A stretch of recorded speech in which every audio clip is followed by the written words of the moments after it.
Are you planning to attend mid-year and you're trying to narrow down your list of programs you'd like to meet with? Or are you ready to submit applications but you can't afford to apply to the 20 programs on your list? Then stay tuned because I'll be sharing with you 6 things to consider when choosing your pharmacy residency programs. And stay tuned to the end of the video because I'll be sharing with you a bonus tip that you will not find anywhere else, or at least I think.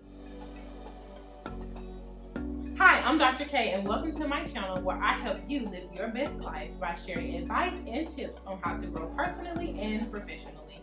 So if you're like many aspiring pharmacy residents and myself about 4 years ago, then you want a residency position really bad. So bad that you're willing to do just about any program that will accept you just so you can get the experience and credentials you need so that you can move forward and build the career that you desire. Although I do understand your thought process, I do want you to take a moment and listen to the things that I have to share as you draft your list of potential programs. So the first thing that I'd like for you to consider is, what are your career goals? If you know that you're interested in pediatric pharmacy, a PGY1 at a Veterans Affairs facility is not the place for you. Obviously, most veterans are geriatric patients, and that is the complete opposite extreme from pediatrics. Okay, yeah, that was pretty obvious, but what about other things such as academia and ambulatory care? If you're applying to a PGY1 that's at a traditional community hospital, they may not have the capacity to meet those needs. So when reviewing residency programs, it's very important that you look at what your career goals are and assess programs based on if they have rotations and experiences that will help you get to where you want to be. The second thing that you need to consider is the program accredited? Now, depending on who you ask, some may say that accreditation does not matter as much as we may think it does, but if you're planning on pursuing a PGY2, you definitely need to make sure that the program that you apply to is accredited. I know for myself, I was very hesitant to apply to programs that were not accredited, and in some ways you can say that I may have limited myself, and I only say that because, again, it depends on what your career goals are. I have a very close friend that was also a classmate of mine, and she did a PGY1 in managed care, which was not an accredited program through ASHP, but she has been able to do amazing things in her career and reach her career goals regardless of the fact that her program was not accredited. Also, when considering accreditation, there are programs that aren't accredited at the time, but they have applied for accreditation through ASHP, and they're just waiting out the time period that's required before they can actually get that accreditation. So in those situations, if you do a residency with that program and they're not accredited at the time, once they do receive accreditation, as long as it had been applied for during the time that you were there, that accreditation will then apply to you as well. The third thing that I'd like for you to consider is, what is the work environment like? And this is something that you won't be able to really determine based on looking at the programs throughout the directory and online. And that is why I really encourage you to take advantage of any and every opportunity that you have to go to residency conferences and meet with people that are on site at the facility to really gauge their personalities and to learn more about what it's like working at that organization. I know for myself, I can't tell you how many times I had a program listed very high on my potential list just based off of the program and what it looks like on paper and reviewing it online. But once I met with someone from the program, my attitude changed a bit. Either it was at residency conferences, and sometimes at the actual interview, I may have experienced something that just did not sit well with me, and it made me decide not to apply to that program or rank them at the end.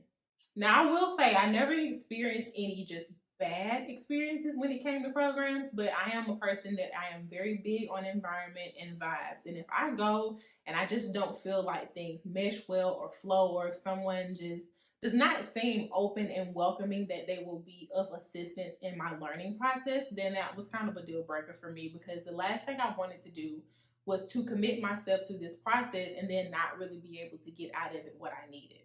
The fourth thing that you'd like to consider is, how important is location for you? And of course, residency is just 1 year, so most people will say you can live anywhere for a year, right? But I know for myself, I was not for the cold weather. I'm a Southern girl, and I don't do places that have snow on the ground and they expect for me to still come out of the house and go to work. So for me, I limited my applications to states that were in the South that had weather that I was willing to live through during that 1 year of residency. So the fifth thing that you really like to consider when you're reviewing residency programs is what is the pay and the benefits that are offered through this program. I know for most of you, you're probably students, and so the average residency salary of about $40K per year is amazing compared to the $0 that you were making as a student. But for myself, taking that pay cut really hurt. Honestly, during my residency year, I operated in a financial deficit. Every month, I was short anywhere from $100 to $300 just because my finances were not meeting the needs of what my living expenses were. And of course, I tried to make adjustments. I cut back on things as much as I could, but just with living expenses and unexpected things coming up, I just did not have enough to make ends meet without using some of my savings. Fortunately, I had money to fall back on, but if you're a student coming out of school, you may not have that luxury, so you really want to make sure that whatever you're being paid during residency will be able to meet your financial needs. Aside from considering the pay, which is something that honestly you really can't do a lot about because it's not something that you can really negotiate, you do want to find out if the program will allow you to work outside of the program to make extra money, or if they offer ways for you to pick up extra shifts where you can get paid a full pharmacist salary. I know at my site we were able to do that, so that did help, but we were only able to do that like the last 2 months of the program just because of things with HR and logistics. So I would have liked to be able to do that the entire time, but even being able to do that the last 2 months did help tremendously. Plus, my program did allow for you to work outside of the program, and one of my co-residents actually did pick up a part-time job outside of residency just to bring in a little extra income. The sixth thing that you'd like to consider is what is the job potential after the program, either at that site or really just in general. If your dream residency program is in a city that you love and you could see yourself settling down in, you may want to also find out if they actually keep their current residents. Of course, that's not something that is guaranteed because it really just depends on if something's available when you're done. But if you visit a site and there is no one working there that did their residency program, that might be a sign that they tend to not like to keep their residents on board afterwards. The seventh thing that you want to consider is, will you have co-residents? And again, this is not something that's super major that I would say that you need to put a lot of inventory in, but having co-residents is really helpful. I know for me, I could not imagine going through that experience without having my co-residents there because honestly, they were the best part of the residency year. Residency can be very grueling at times, and it is very good to have other people there in the trenches with you that can understand and relate. Plus, having more brains around to bounce ideas off of and ask questions.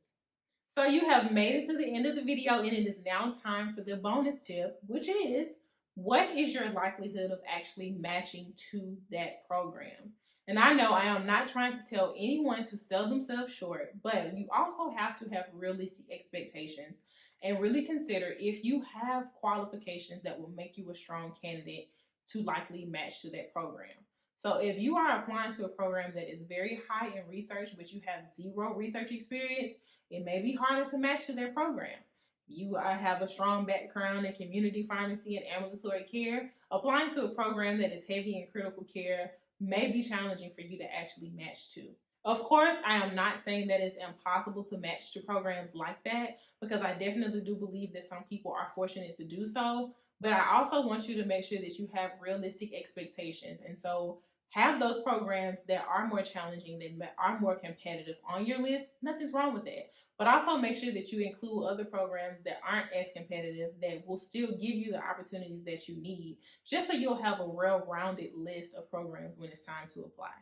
So that's all I have for you guys today. I hope you found these tips useful and they will help you as you navigate researching programs and narrowing down your list of the programs that you would like to apply to. Not only do I want you to match to a residency program, but I do want you to make sure that you match to a program that is actually going to help you reach your goals and be the best fit for you. If you liked today's video, make sure you share it with others, subscribe to this channel, and hit the notification bell so you won't miss out when I upload new videos. Until next time, peace.